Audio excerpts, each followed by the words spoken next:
নমস্কার, আপনারা দেখছেন তুহিনার হেলদি রান্না। এই শীতকালে যদি না কড়াইশুঁটি দিয়ে বাটা মাছের ঝাল খেলাম তো কি খেলাম। তাই আজ আমি বাটা মাছের ঝাল রান্না করেছি কড়াইশুঁটি দিয়ে। এই রান্নাটা দারুণ সুস্বাদু হয়, আর গরম ভাতের সঙ্গে এই রেসিপিটা থাকলে আর অন্য তরকারির খুব একটা প্রয়োজন লাগবে না। আমি সবার প্রথমে 4 পিস বাটা মাছকে ভালো করে ধুয়ে নুন হলুদ মাখিয়ে রেখে দিয়েছিলাম। তারপরে কড়াই তেল দিয়ে দুটো মাছকে ভেজে নিলাম। তারপরে আবারও আমি দুটো মাছ এই তেলে দিয়ে দিলাম। প্রথমে আমি যখন কড়াতে তেল দিয়েছিলাম আর মাছ দুটো প্রথমে দিয়েছিলাম, তখন আমার ক্যামেরাটা বন্ধ হয়ে গিয়েছিল, তাই সেটা আমি দেখাতে পারিনি। আর এখন আমার মাছ দুটো ভাজা হয়ে গেছে। আমার সব মাছই আমি তুলে নিয়ে কড়াটা একটু পরিষ্কার করে এবার এখানে দিয়ে দিলাম পেঁয়াজ কুচি। আমি একদমই শুকনো কড়ায় তেল ছাড়া পেঁয়াজটাকে ভেজে নেব। আর এই পেঁয়াজটা একটু লালচে কালার এসে গেলে আরও একটা পেঁয়াজকে আমি বেটে রেখেছি, সেই পেঁয়াজটা আমি দিয়ে দিলাম। পেঁয়াজ বাটাটাকে এখন আমি ওই পেঁয়াজ কুচির সঙ্গেই ভেজে নেব। তেল ছাড়া শুকনো কড়ায় লো ফ্লেমে আমি এইগুলোকে ভেজে নিচ্ছি। কিছুক্ষণ ভেজে নেবার পর আমি এতে দিয়ে দেব রসুন বাটা। রসুনটাকেও আমি পেঁয়াজের সঙ্গে একইভাবে কিছুক্ষণ ভেজে নেব। আর রসুনটা একটু লালচে কালার এসে গেলে আমি এতে দিয়ে দিলাম একটুখানি জল। এবার জলটা দিয়ে পেঁয়াজ আর রসুনটাকে কিছুক্ষণ আমি রান্না করে নেব। এরপর আমি এতে দিয়ে দিলাম আদা বাটা। আদাটাকেও আমি রসুন আর পেঁয়াজের সঙ্গে কিছুক্ষণ নাড়াচাড়া করে নেব। যেহেতু আমার তেল ছাড়া রান্না, তাই আমি এতে একটু একটু করে জল দিয়ে রান্না করব। এখন আমি এতে দিয়ে দিয়েছি টমেটো কাটা।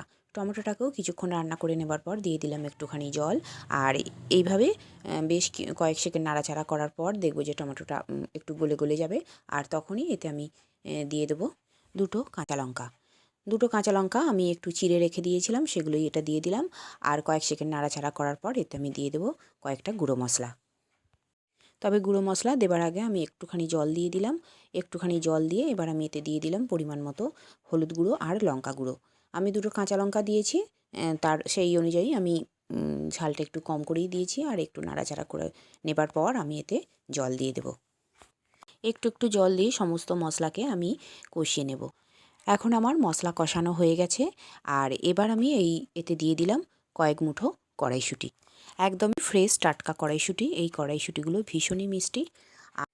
আর এই কড়াইশুঁটি দিয়ে মাছের ঝাল রান্না করলে ঝালটা কিন্তু দারুণ খেতে লাগে। আর কড়াইশুঁটিগুলো কিছুক্ষণ কষিয়ে নেবার পর আমি এতে দিয়ে দিলাম স্বাদ মতো নুন আর একটুখানি চিনি। চিনিটা দিয়েছি এই স্বাদের ব্যালেন্সটা একদম ঠিকঠাক হবে। আর চিনি আর নুন দেবার পর আমি বেশ কিছুক্ষণ সময় ধরে একটু নাড়াচাড়া করে নেব, যাতে কড়াইশুঁটিগুলো একটু নরম হয়ে যায়। আর এখন দিয়ে দিলাম পরিমাণ মতো জল। আর জলটা দিয়ে এইগুলোকে একটু ফুটিয়ে নেব। এইগুলো একটুখানি ফুটে নেবার পর আমি এতে দিয়ে দিলাম ভেজে রাখা মাছগুলো। এখন আমি খুন্তি দিয়ে মাছগুলোকে একটু ঝোলের মধ্যে ডুবিয়ে দেব। আর কয়েক সেকেন্ড মাছগুলোকে আমি সিদ্ধ হতে দেব।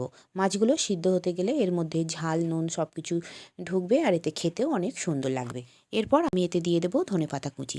এই শীতকালে মাছের ঝালে যদি না ধনেপাতা দিই, তাহলে কিন্তু মাছের ঝাল অসম্পূর্ণ হয়ে থাকবে। এখন কয়েক সেকেন্ড একটুখানি ফুটতে দেবো। আর তারপরে আমার মাছগুলোকে আমি একটা জায়গায় তুলে রাখবো। এখন মোটামুটি আমার রান্না কমপ্লিট।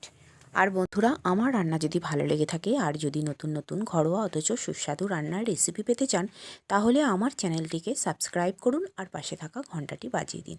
আর লাইক শেয়ার কমেন্ট করতে কিন্তু একদম ভুলবেন না। তাহলে বন্ধুরা, আমারই মতো এইভাবে কড়াইশুঁটি দিয়ে বাটা মাছের ঝাল রান্না করুন, দেখবেন বাড়ির সকলে হাসি মুখে একদম চেটেপুটে খেয়ে নেবে। তৈরি হয়ে গেল আমার দুর্দান্ত স্বাদের কড়াইশুঁটি দিয়ে বাটা মাছের ঝাল। আর আমার রান্নাটি দেখার জন্য সকল বন্ধুদের জানাই ধন্যবাদ। ভালো থাকবেন।